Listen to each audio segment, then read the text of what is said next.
إن الحمد لله نحمده ونستعينه ونستغفره ونعوذ بالله من شرور أنفسنا ومن سيئات أعمالنا من يهده الله فلا مضل له ومن يضلل فلا هادي له وأشهد أن لا إله إلا الله وحده لا شريك له وأشهد أن محمدا عبده ورسوله يا أيها الذين آمنوا اتقوا الله حق تقاته ولا تموتن إلا وأنتم مسلمون يا أيها الناس اتقوا ربكم الذي خلقكم من نفس واحدة وخلق منها زوجها وبث منهما رجالا كثيرا ونساء واتقوا الله الذي تساءلون به والأرحام إن الله كان عليكم رقيبا يا أيها الذين آمنوا اتقوا الله وقولوا قولا سديدا يصلح لكم أعمالكم ويغفر لكم ذنوبكم ومن يطع الله ورسوله فقد فاز فوزا عظيما أما بعد فإن خير الحديث كتاب الله وخير الهدي هدي محمد صلى الله عليه وسلم وشر الأمور محدثاتها وكل محدثة بدعة وكل بدعة ضلالة وكل ضلالة في النار فأعوذ بالله السميع العليم من الشيطان الرجيم بسم الله الرحمن الرحيم قاف والقرآن المجيد بل عجبوا أن جاءهم منذر منهم فقال الكافرون هذا شيء عجيب أإذا متنا وكنا ترابا ذلك رجع بعيد قد علمنا ما تنقص الأرض منهم وعندنا كتاب حفيظ بل كذبوا بالحق لما جاءهم فهم في أمر مريج أفلم ينظروا إلى السماء فوقهم كيف بنيناها وزيناها وما لها من فروج والأرض مددناها وألقينا فيها رواسي وأنبتنا فيها من كل زوج بهيج تبصرة وذكرى لكل عبد منيب وقال الله سبحانه وتعالى في مقام آخر ونبلوكم بالخير والشر فتنة وإلينا ترجعون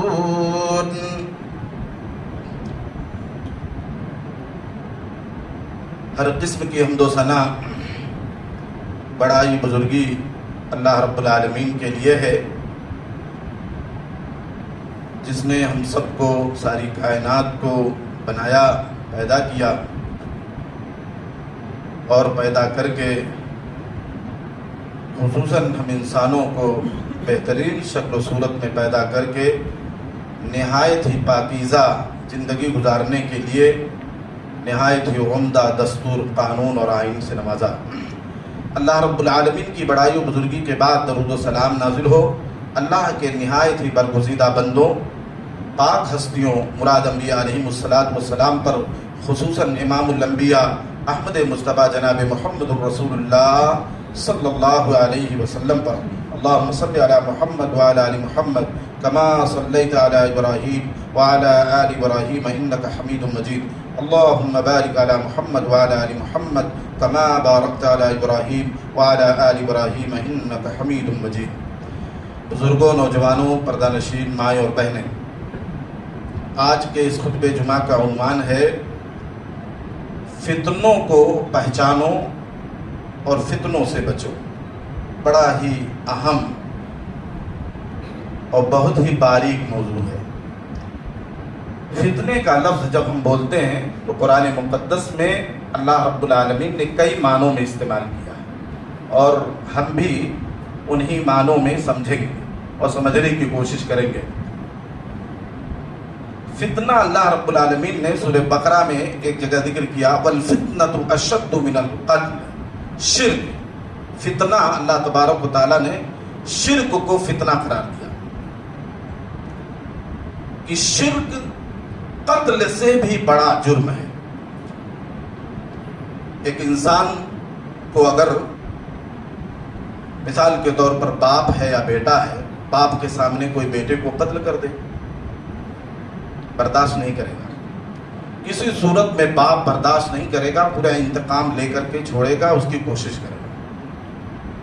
یا اسی طرح باپ کو قتل کر دیا جائے بیٹے کے سامنے، بیٹا بھی تڑپ لے گا، کیونکہ جان لے لی، اس کی زندگی ختم کر دی۔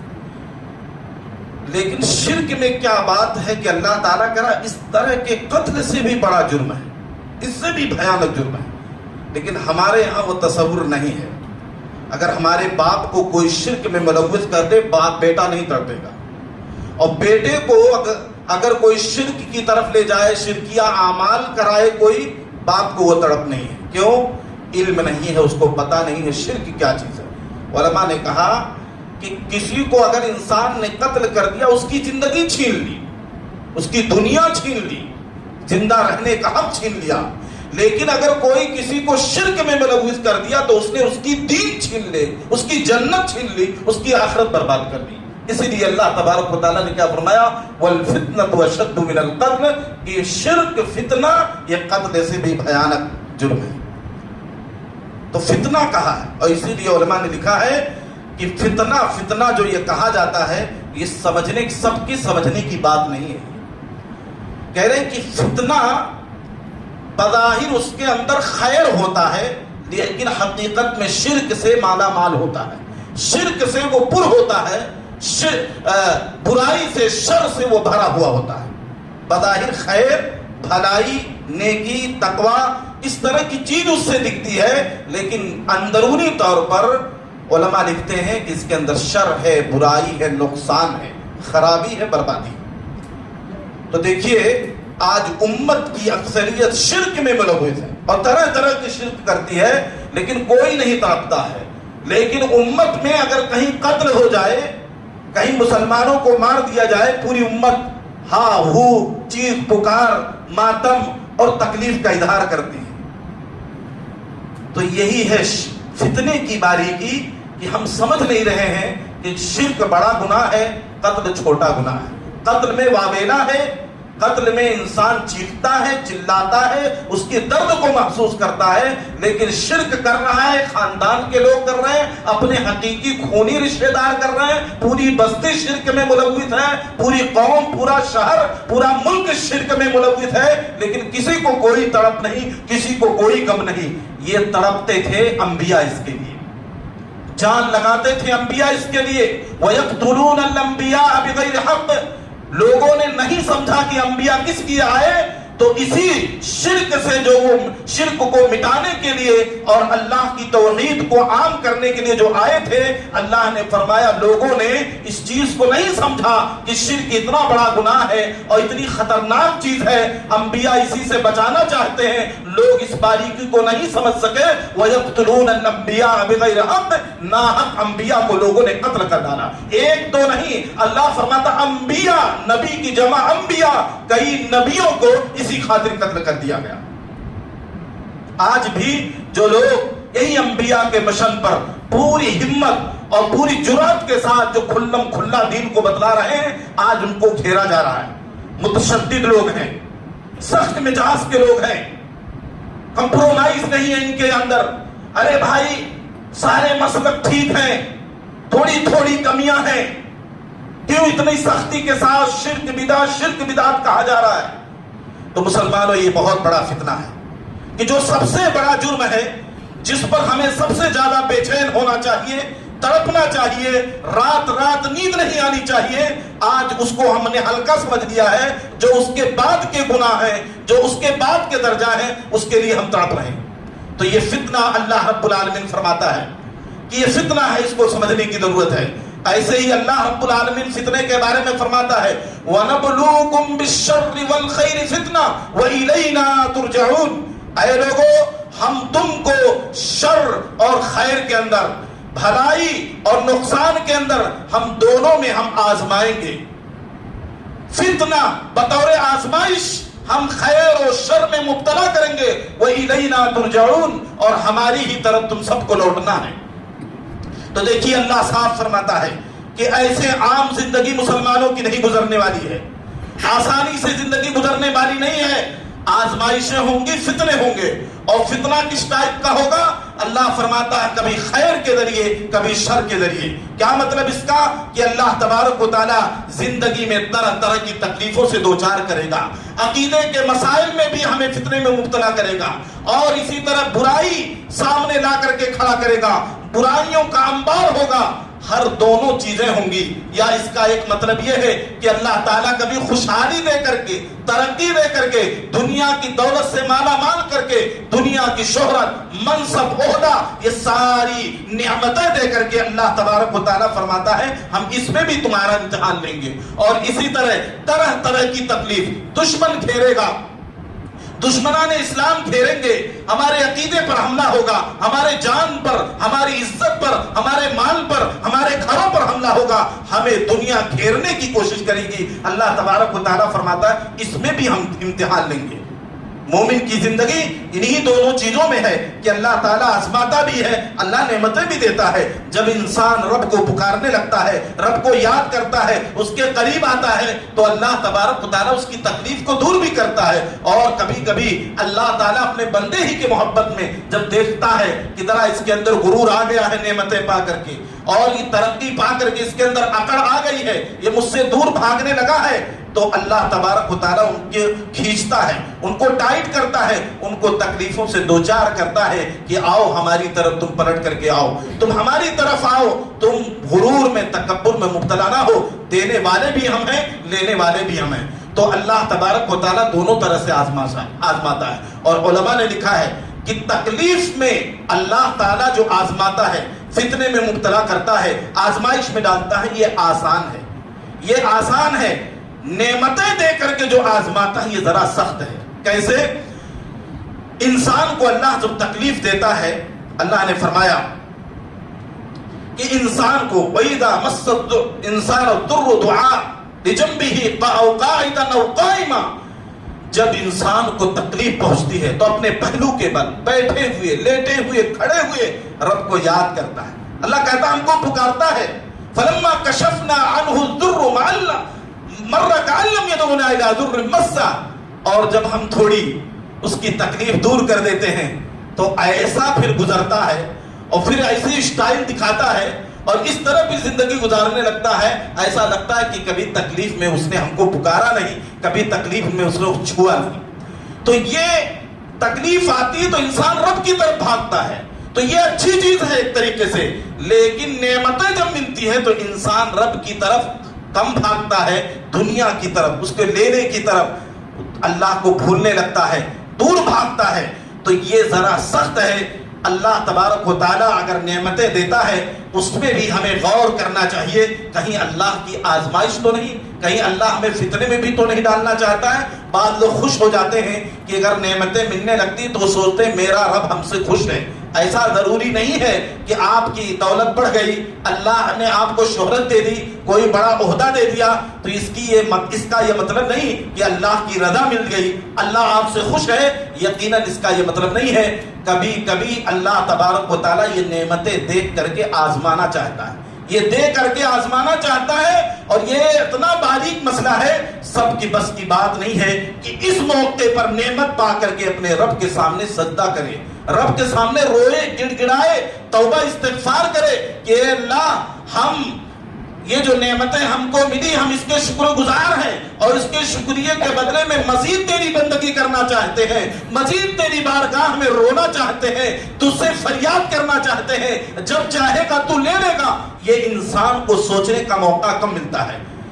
پیغمبروں کی یہ شان تھی۔ اللہ تبارک و تعالیٰ نے سلیمان علیہ السلام کے بارے میں سورہ نمل کے اندر ذکر کیا ہے کہ جب پلک جھپکنے کے برابر وقت میں جب ایک جن جو ان کے تابع تھا، غلام تھے وہ لوگ، جب لے کر کے ملک سبا کا تخت پلک جھپکنے کے برابر میں بڑا سا عرش اور تخت جس پر اس کا مسند لگتا تھا، وہ ملکہ بیٹھا کرتی تھی، اتنے سیکنڈوں سے کم وقت میں لا کر کے حاضر کر دیا، یقیناً یہ بہت بڑی نعمت تھی سلیمان علیہ السلام کے لیے کہ ایک جن کئی دنوں کا سفر طے کرنے کے بعد کوئی وہاں پہنچتا، پھر اتنا بڑا عرش کئی لوگ مل کر کے اٹھاتے، سینکڑوں لوگ مل کر کے ایک جن پلک جھپکنے کے برابر وقت میں لے کر کے حاضر کر دیتا ہے۔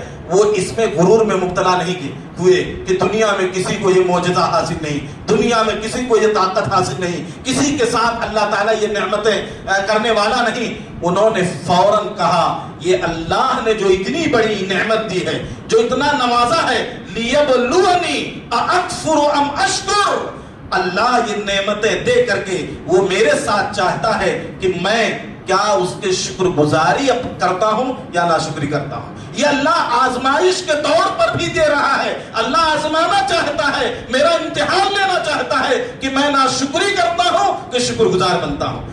یہ انسان آ کر کے اکثر لوگ فیل ہو جاتے ہیں، کہتے ہیں میری قابلیت، میری صلاحیت، میں نے محنت کی ہے، میں نے زندگی میں اسٹرگل کیا ہے، تب جا کر کے اس مقام پر ہم پہنچے ہیں۔ میرے بھائی، آپ کی صلاحیت، آپ کی ڈگری، یہ مال دولت کے پیچھے کوئی اس کا حصہ نہیں ہے۔ اللہ فرماتا ہے ان اللہ یرزق من یشاء، جس کو اللہ چاہتا ہے، وہ غریب ہو، مرد ہو، عورت ہو، کالا ہو، گورا ہو، کسی بھی ملک میں رہتا ہو، اللہ جس کو جہاں چاہتا ہے نوازنا چاہتا ہے نواز دیتا ہے۔ یہ صلاحیت آپ کے خاندان اور آپ کی قابلیت ڈگری پر یہ ڈیپینڈ نہیں ہے، یہ اللہ کے اوپر ہے، جس کو جب چاہے اور جتنا چاہے دے، اور جس کو جب چاہے جتنا چاہے لے لے، چھین لے۔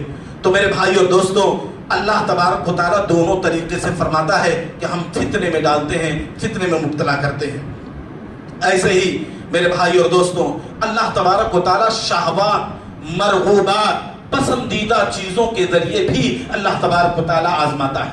فرمایا زُيِّنَ لِلنَّاسِ حُبُّ الشَّهَوَاتِ مِنَ النِّسَاءِ وَالْبَنِينَ وَالْقَنَاطِيرِ الْمُقَنطَرَةِ مِنَ الذَّهَبِ وَالْفِضَّةِ وَالْخَيْلِ الْمُسَوَّمَةِ وَالْأَنْعَامِ وَالْحَرْثِ ذَلِكَ مَتَاعُ الْحَيَاةِ الدُّنْيَا وَاللَّهُ عِندَهُ حُسْنُ الْمَآبِ۔ فرمایا کہ لوگوں کے لیے پسندیدہ بنا دی گئی ہیں، مرغوب بنا دی گئی ہیں، پسندیدہ کر دی گئی ہیں۔ زُيِّنَ لِلنَّاسِ مِنَ النِّسَاءِ وَالْبَنِينَ، عورتیں، مردوں کے لیے عورتیں پسندیدہ چیز بنا دی گئی۔ والبنین، بیٹوں کو، آل و اولاد کو بھی لوگوں کے لیے پسندیدہ چیزیں بنا دی گئی، ان کے لیے خوبصورت بنا کر کے پیش کی گئی ہیں۔ والقناطیر المقنطرۃ من الذهب والفضہ، سونے اور چاندی کے خزانے، سونے اور چاندی جمع کرنا یہ لوگوں کے لیے محبوب ترین عمل بنا دیا گیا ہے۔ والخیل المسومۃ والانعام والحرث، فرمایا نشان زدہ گھوڑے، والخیل المسومۃ والانعام، اور طرح طرح کے چوپائے اور جانور، والحرث، اور کھیتی باڑیاں، زمینیں۔ یہ تھوڑا سا منظر اللہ نے عرب کے ماحول میں کھینچا ہے، اور اس زمانے کے حساب سے اللہ نے بیان کیا ہے کہ جب یہ گاڑی گھوڑا، اتنا پیسہ، بینک بیلنس، یہ سب ماحول نہیں تھا، کروڑوں کی گاڑیوں کا معاملہ نہیں تھا، تو اس زمانے میں لوگوں کی جو پونجی مانی جاتی تھی، کسی کے دروازے پر سرخ اونٹ، اگر ایک اونٹ، اونٹنی لال سرخ اگر کھڑی رہتی تھی، بدھی رہتی تھی، تو آج کے زمانے میں جیسے مرسیڈیز گاڑیاں کسی کے دروازے پر ہے تو ہم کہتے ہیں بھائی مرسیڈیز کا مالک مرسیڈیز میں چلتا ہے، ایک تھوڑا سا اس کا ویلو دنیا بڑھا دیتی ہے۔ تو ایسے اس زمانے میں اگر عمدہ قسمی اونٹنی ایک دو کسی کے دروازے پر کھڑی ہوتی تھی تو لوگ کہتے ہیں اونٹوں کا، وہ بھی سرخ اونٹوں کا مالک ہے۔ اگر کسی کے پاس جانور کے ریوڑ ہیں، بکریاں ہیں، سینکڑوں کی تعداد میں کاروبار کرتا ہے، گھوڑے کے کاروبار، نشان زدہ گھوڑے جو جہاد کے لیے متعین ہوتے تھے، ایسے گھوڑے جو بھربا اور عمدہ اور شاندار گھوڑے، اللہ رب العالمین نے کہا یہ دنیا کی چیزیں ہیں، اے مسلمانوں، اے صحابہ، یہ دنیا کی چیزیں ہیں، مزید اس کو ہم نے مزین کر دیا ہے اور خوبصورت اٹریکٹو بنا دیا گیا ہے۔ لوگوں کو اولاد، بیٹے، کسی کے 10 بیٹے ہیں، 5 بیٹے ہیں، اور اگر ماشاءاللہ اگر دنیائی طور پہ ترقی پر ہیں، کوئی ڈاکٹر ہے، کوئی انجینئر ہے، کوئی بڑا کاروباری ہے اور اس کے 10 بیٹے ہیں، 5 بیٹے ہیں، اللہ کہتا ہے یہ تو فطری طور پر محبوب تو ہی ہے انسان کے لیے، ہم نے اور مزین کر دیا ہے اور خوبصورت بنا دیا ہے۔ ایسے عورتیں مردوں کے لیے محبوب تو ہی ہیں، انسان اس کی طرف مائل ہوتا ہے، عورتیں مردوں کی طرف مائل ہوتی ہیں، اللہ نے کہا مزید ہم نے اس کو اور خوبصورت بنا دیا ہے۔ تو فرمایا یہ دل لگانے کی چیزیں نہیں ہیں، یہ سب، یہ بینک بیلنس، یہ زمین جائیداد، یہ کھیتیاں، یہ جانور، اللہ فرماتا ہے یہ ہمیشہ باقی رہنے والی نہیں ہے۔ ذالک متاع الحیات الدنیا، ذالک متاع الحیات الدنیا، یہ دنیاوی زندگی کے تھوڑا فائدہ اٹھانے کی چیز ہے۔ واللہ عندہ حسن المآب، اور بہترین ٹھکانہ آخرت میں اللہ کے پاس ہے۔ قل اُنَبِّئُكُم بِخَيْرٍ مِّن ذَلِكُمْ، اللہ تعالیٰ اپنے نبی سے کہلوا، اے نبی آؤ ہم تم کو کہو، دنیا والوں کو کہو اے نبی کہ آؤ میں تم کو اس سے بہتر چیز نہ بتلا دوں۔ کس سے؟ یہی عورتیں، بال و اولاد اور یہ پراپرٹی، یہ بیلنس، یہ زمین جائیداد، کیا اس سے بہتر چیز نہ بتلا دوں؟ لِلَّذِينَ اتَّقَوْا عِندَ رَبِّهِمْ جَنَّاتٌ تَجْرِي مِن تَحْتِهَا الْأَنْهَارُ، فرمایا جو لوگ متقی ہیں، پرہیزگار ہیں، ان کے رب کے پاس جنت ہیں جس کے نیچے نہریں جاری ہیں، پاکیزہ بیویاں ہیں۔ تو دیکھیے اللہ تبارک و تعالیٰ یہ نعمتیں فرماتا ہے کہ یہ دنیا کی زندگی کے لیے چند دنوں کے لیے، یعنی 60-70 سال کی زندگی کے فائدہ اٹھانے کے لیے ہے۔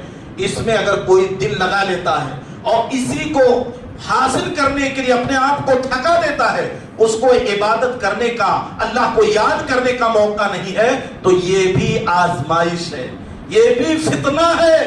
اس کو گویا کہ اللہ تعالیٰ نے اس کو اپنے فتنے میں جکڑ لیا ہے، اب یہ اسی فتنے میں زندگی گزارتا ہے، مرنے کے بعد ایسے لوگوں کے لیے جنت نہیں ہے۔ میرے بھائی اور دوستو، ایسے ہی قرآن مقدس میں رب ذوالجلال والاکرام ایک جگہ اور فرماتا ہے وَلَقَدْ فَتَنَّا الَّذِينَ مِن قَبْلِهِمْ فَلَيَعْلَمَنَّ اللَّهُ الَّذِينَ صَدَقُوا وَلَيَعْلَمَنَّ الْكَاذِبِينَ۔ اے لوگوں، کیا تم لوگوں نے یہ سمجھ رکھا ہے کہ ہم ایمان لے آئے، مسلمان بن گئے، ایمان والے بن گئے تو آزمائے نہیں جاؤ گے، فتنے میں ڈالے نہیں جاؤ گے؟ ہم نے تم سے پہلے لوگوں کو بھی فتنے میں ڈالا، تکلیف میں ڈالا، مصیبتوں میں ڈالا، کس لیے؟ فَلَيَعْلَمَنَّ اللَّهُ الَّذِينَ صَدَقُوا وَلَيَعْلَمَنَّ الْكَاذِبِينَ، تاکہ اللہ تبارک و تعالی جان لے کہ تم میں سے سچا مسلمان کون ہے اور جھوٹا کون ہے۔ جنگ احد میں، جنگ خندق کے موقع پر بعض وہ مسلمان جو اپنے آپ کو سچا پکا مسلمان ہونے کا دعویٰ کر رہے تھے، جب مسلمانوں پہ آفتیں آئیں، امتحان کا موقع آیا، تکلیف آئی، کہ یہ منافق ٹائپ کے لوگ سینکڑوں کی تعداد میں چھٹ گئے اور طرح طرح کا بہانہ انہوں نے پیش کر دیا۔ تو دیکھیے اللہ تبارک و تعالیٰ اس طرح کے امتحان اس لیے لاتا ہے، جنگیں اس لیے لاتا ہے، تکلیف اس لیے لاتا ہے، کبھی کبھی غیروں میں اور مسلمانوں میں آپس میں ٹکراتا اس لیے ہے کہ تکلیف کے موقع پر جب گردن کٹانے کا وقت ہے، جب مالی اور جانی قربانی دینے کا وقت ہے، تو یہاں دیکھا جائے کہ مسلمانوں کے لیے وفادار کون ہیں، سچے کون لوگ ہیں اور بے ایمان کون لوگ ہیں، مفاد پرست کون لوگ ہیں۔ میرے بھائی اور دوستو، یہ منافقین کی صفت اللہ تبارک تعالیٰ نے بیان کی۔ منافق اور یہ منافقوں کا ٹولہ یہ ختم نہیں ہوا میرے بھائیوں۔ منافق آج بھی بڑی تعداد میں ہیں، لیکن جیسے صحابہ کو گمراہ کیے ہوئے تھے اپنے ایمان اور تقوی کی بنیاد پر، صحابہ نہیں سمجھ پاتے تھے، وہ چھوٹی چھوٹی باتوں کو لے کر کے اتنا مسلمانوں میں اتنا پھیلاتے تھے کہ مسلمان بھی اس کے چکر میں آ جاتے تھے۔ کیا کیا ان لوگوں نے مسلمانوں کے ساتھ حرکتیں نہیں کی۔ ایک مثال عائشہ ام المومنین رضی اللہ تعالی عنہ کے بارے میں لمبا قصہ ہے بخاری مسلم کے اندر۔ وہ ایک مرتبہ رات کی تنہائی میں نبی سے قافلے میں چھوٹ گئی۔ صفوان بن معطل سلمی رضی اللہ تعالی عنہ بہت ہی نیک، بڑے ہی اللہ والے صحابی، ان کی نیکی کی وجہ سے صحیح مسلم کی روایت ہے اللہ نے اتنی نیک بیوی دی تھی ان کو کہ جب وہ فجر کی نماز میں، مزدور آدمی تھے، کسان آدمی، جب تھک جاتے تھے رات میں اور سو جاتے تھے تو فجر کے وقت ان کا خیال نہیں رہتا تھا، بیوی جگاتی تھی، اٹھتے نہیں تھے، بالکل آزاد ہو کے سو جاتے تھے اور تھکے مادے رہتے تھے اور بالکل تھکان کی وجہ سے ان کو ہوش نہیں رہتا تھا. بیوی نے آ کر کے نبی کی عدالت میں مقدمہ دائر کر دیا. نبی کی عدالت میں مقدمہ دائر کر دیا. میرا مقدمہ یہ ہے کہ میں فجر میں اپنے شوہر کو اٹھاتی ہوں, میرا شوہر سوتا رہتا ہے, اٹھتا نہیں ہے. اللہ اکبر. نبی نے بلایا عدالت میں اور کہا تمہاری بیوی کی یہ شکایت ہے, کیا کہتے ہو؟ کہا بالکل ان کی شکایت, ان کا مقدمہ درست ہے. اے نبی میں بہت تھک جاتا ہوں اور اس تھکان کی وجہ سے مجھے کچھ خیال نہیں ہوتا ہے کہ میری بیوی نے مجھے جگایا یا نہیں جگایا. تو اللہ نے ایسے شخص کو ایسی بیوی دی, ان کی پاک دامنی کا اندازہ لگائیے کہ رات کی تنہائی ہے, ام المومنین آپ کے ساتھ ہیں, نہ آپ کچھ باتیں کر رہے ہیں, نہ ام المومنین عائشہ رضی اللہ تعالی عنہا کوئی گفتگو کر رہی ہیں, اور چپ چاپ وہ مدینہ نبی کے گھر لے آتے ہیں. لیکن پھر بھی منافقوں نے اتنا واویلا کیا, اتنا زیادہ بدگمانی پھیلائی, پورے مدینہ میں چرچا ہونے لگا شام ہونے سے پہلے, اور کہا کوئی تو بات تو ہے, کوئی بات تو ہے, نبی کی بیوی اور کیوں تنہائی اور کیوں ایسا ان کے ساتھ آئے, اور اس طرح. بہرحال 1 مہینے کے بعد اللہ نے قرآن میں پاک دامنی کا اظہار کیا کہ ام المومنین بالکل پاک و صاف ہے. لیکن 2 صحابی ایسے تھے جو بدگمانی میں مبتلا ہو گئے اور منافقوں کے ساتھ وہ بھی ہاں میں ہاں ملانے لگے. بعد میں ان کو سزائیں دی گئی. تو کہنے کی بات ہے آج بھی ہمارے بیچ میں منافقوں کا بڑا ٹولہ ہے, ان کی حکومتیں ہیں, ان کا ایک اپنا ملک ہے, اور وہ مسلمانوں کے بارے میں راتوں دن ہزاروں قسم کی خبریں جو بھی بنیاد ہیں, جس کا حقیقت سے کوئی تعلق نہیں ہے, ہم مسلمان یوٹیوب پہ سوشل میڈیا پہ انہی منافقوں کی راتوں دن باتیں سن کر کے اپنے سچے مسلمانوں کے بارے میں بدگمانی پالے ہوئے ہیں. میں صرف ایک مثال دیتا ہوں, اور یہ بات کہتے ہی جو توحید پرست ہیں, کتاب و سنت کے سب سے بڑے دائی ہیں, وہ بھی علماء کو کوستے ہیں آپ عجیب بات کر رہے ہیں, آپ لوگوں کو نالج نہیں ہے. سعودی عرب ایک ملک ہے, آج اتنا اس ملک کے بارے میں اتنی بدگمانی پھیلائی گئی, ایسا لگتا ہے بعض مسلمانوں کی زبانوں سے سن کر کے کہ روئے زمین میں سب سے گندا, سب سے برا اگر کوئی ملک ہے اور سب سے بری گورنمنٹ اگر کوئی ہے تو سعودی گورنمنٹ ہے. اللہ اکبر. اور وہ یہودیوں کے ساتھ مل کر کے مسلمانوں کو قتل کرتا ہے, فلسطینیوں کو قتل کرتا ہے, اور اس کے بدلے میں ڈالر لیتا ہے, اور حج و عمرہ اس لیے کرا رہا ہے تاکہ اس کی معیشت, اس کا اکنامک مضبوط ہو, اور اسی لیے اتنے بڑے بڑے رقم کا مطالبہ کر رہا ہے. اس طرح کی باتیں عام مسلمان ابھی اپنے جیسے مدرسے میں ایک عالم دین جو پڑھ کر کے آئے, وہ بھی میڈیا کی بات سن کر کے کہتے مولانا دیکھو یوٹیوب میں آیا ہوا ہے, وہ بھی کہنے لگے سب سے بڑا اگر کوئی مسلمانوں کا شہدائی ہے اور وفادار ہے تو وہ ایران ہے. نعوذ باللہ من ذالک. اس کا الٹا بولیے, سب سے بڑا مسلمانوں کا قاتل اور سب سے بڑا مسلمانوں کا بے وفا اور سب سے خطرناک اگر کوئی قوم ہے وہ ایرانی قوم ہے, جن کی ایک تاریخ اب تک بھری پڑی ہے. مسلمانوں آپ کو اندازہ ہے, آپ کہتے ہیں فلسطینیوں کا یہ دائی ہیں, بتائیے سعودی عرب ملک شام جو انہی ایرانیوں نے بشار الاسد مل کر کے جو قتل عام کیا, ایک ایک قبر میں لاکھوں لاشیں پڑی ہوئی تھی. ابھی جب گورنمنٹ بدلی ہے, ان شامیوں کی لاکھوں کی تعداد سعودی عرب میں ہے, شامیوں کی, سیریا والوں کی. فلسطینیوں کی کم سے کم 7 لاکھ سے اوپر کی آبادی سعودی عرب میں ہے. سعودی عرب پناہ دے رہا ہے, ان کو جاب دے رہا ہے, فری میں تعلیم دے رہا ہے, فری میں علاج کر رہا ہے. برما کے 3 لاکھ کے قریب 2,68,000 کے قریب یہاں برما کے مظلوم مسلمانوں کو پناہ دے رہا ہے. وہ جاب کر رہے ہیں, اگر وہ ریٹائرڈ ہو جاتے جاب پر پھر بھی ان کو سہارا دیتا. ایران کے اندر تہران ان کی کیپٹل ہے, راجدھانی, ایک بھی سنیوں کی مسجد نہیں, ایک بھی, جبکہ وہاں مندر ہے, گرجا گھر ہے, کلیسا ہے, سب کچھ ہے. اذان بلند آواز سے نہیں دے سکتے, خطبے جمعہ بلند آواز سے نہیں دے سکتے. تو مسلمانوں اسی کو سب سے بڑا شہدائی, سب سے بڑا مسلمانوں کا وفادار عمر بن خطاب کو قتل کرنے والا یہی ایرانی فیروز لولوئی تھا. عثمان بن عفان کو گردن کاٹنے والے قرآن مجید کی تلاوت کرتے ہوئے یہی لوگ تھے. حضرت علی رضی اللہ تعالیٰ عنہ کو کوفہ بلا کر کے انہوں نے شہید کیا, لاش غائب کر دی. چوتھے خلیفہ کی لاش کہاں ہے امت کو پتا نہیں ہے، ایگزیکٹ پتا نہیں ہے، کئی اقوال ہیں، لاش غائب کر دی۔ حسین رضی اللہ تعالی عنہ کو بلا کر کے دھوکے سے انہوں نے شہید کیا، اور پورا جو ہے کریڈٹ اپنا لے رہے ہیں کہ یزید نے کیا، فلاں نے کیا۔ ان کا مسلمانوں کے ساتھ کبھی ذرہ برابر وفا نہیں ہے۔ مسلمانوں، عراق میں لاکھوں سنی مسلمانوں کو قتل کرنے والے یہ، لیبیا کو تباہ کرنے والے یہ، افغانستان کو تباہ کرنے والے یہ، اور اسی طرح سیریا کو لاکھوں مسلمانوں کو قتل کرنے والے یہ۔ فلسطین میں جو حماس جو گروہ ہے وہ مسلمانوں کا گروہ نہیں، وہ مجاہد نہیں ہے، ان کے بالغ میں ٹٹو ہے، انہوں نے ان کو ہتھیار دیا، اسرائیل نے دیا، اور اسی طرح پڑاکے داغے اور مسلمانوں کو تباہ و برباد کر دیا۔ ایسا نہیں ہے کہ پہلے فلسطینیوں پر ظلم نہیں تھا، وہ اکا دکا تھے، 10-5 مارے جاتے تھے، یا ہزاروں لاکھوں کی تعداد میں نہیں مارے جاتے تھے۔ انہی ظالموں نے اسرائیل کے ساتھ مل کر کے کیا۔ اور ابھی جو حادثہ ہوا، بتائیے خمینی جو ان کے امام تھے ان کو مارا کس نے؟ انہی ظالم کہتے ہیں امریکہ اسرائیل نے مارا۔ تو بھائی تم عربوں پر بم کیوں گرا رہے ہو؟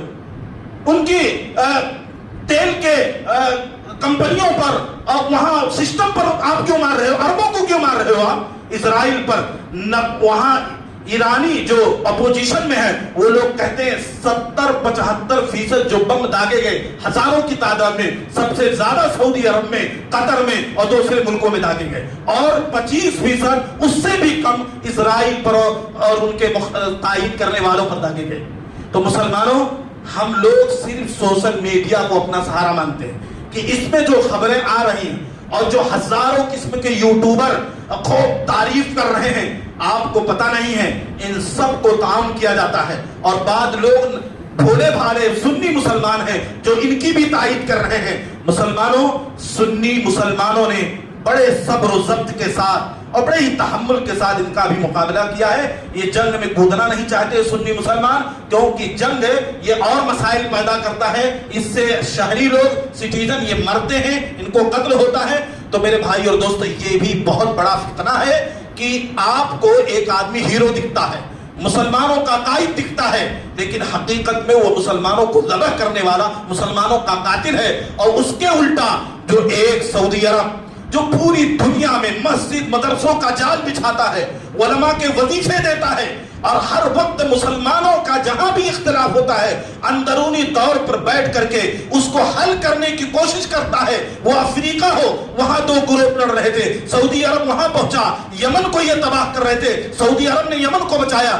آج فلسطینی جو اپنے ملک میں رہ رہے ہیں، اتنا سب ان کو تباہ و برباد کرنے کے بعد یہ جانتے ہیں اس کے پیچھے ہاتھ کس کا ہے؟ سعودی عرب کا ہے۔ وہ اگر گلے اناج نہ دے اور عالمی طور پر آواز نہ اٹھائے تو آج وہی بھوکے مر جائیں گے۔ بتائیے کون سی کاروبار اور کون سی تجارت فلسطین میں ہے؟ چاروں طرف سے یہودیوں نے گھیر رکھا ہے، لیکن انسانیت کی بنیاد پر ہیومینٹی کی آواز اٹھاتے ہوئے سعودی عرب وہاں خوراک بھیج رہا ہے کہ یہ دنیا کا قانون ہے، کہیں بھی جنگ ہو تو وہاں گلے اور خوراک سے کوئی روک نہیں سکتا، کوئی طاقت روک نہیں سکتی۔ اور دوسرے جو انسانیت پرست ہیں ان کو بھی بلا کر کے وہاں گلے اناج پہنچانے کی وہ کوشش کرتا ہے۔ تو جو اپنا ہم نوا ہے، جو اپنا ہمدرد ہے، وہی ہمارا بدخواہ ہو گیا اور وہی بے دین ہو گیا۔ بتائیے کیسے کیسے لوگ ہیں، کہتے ہیں وہاں کے علماء بک گئے، ریال میں دینار میں بک گئے۔ اور مطلب سوچئے ذرا، جہاں نبی کی پیدائش ہوئی ہو، جو لوگ حاجیوں کا اور معتمرین کا عمرہ کرنے والوں کے لیے ہر قسم کی سہولت پہنچانے کی کوشش کر رہے ہیں، جو امن و امان کے لیے ہر وقت کوشاں رہتے ہیں، جو علماء کی بھرپور مدد کرتے ہیں۔ کئی اسلامک یونیورسٹیاں سعودی گورنمنٹ اپنے خرچے پر وہاں بچوں کو تعلیم دیتی ہے، بچے جو پڑھنے جاتے ہیں ان کو اسکالرشپ دیا جاتا ہے، اس سے ان کے گھر کا خرچ بھی چل جاتا ہے۔ بتائیے کتنے لوگ یہاں کمانے جاتے ہیں، سعودی گورنمنٹ کہتا آؤ پوری عزت و آبرو کے ساتھ آؤ اور یہاں کماؤ، تم اپنی معیشت کو، اپنے بال بچوں کو پالو، پوری اس کی کوشش ہے۔ میرے بھائی اور دوستوں، تو بات سمجھو، بات سمجھنے کی کوشش کرو۔ یہ بہت بڑا اس زمانے کا فتنہ ہے کہ منافقین جیسے صحابہ کو بدگمانی میں ڈال دیا، ام المومنین نبی کی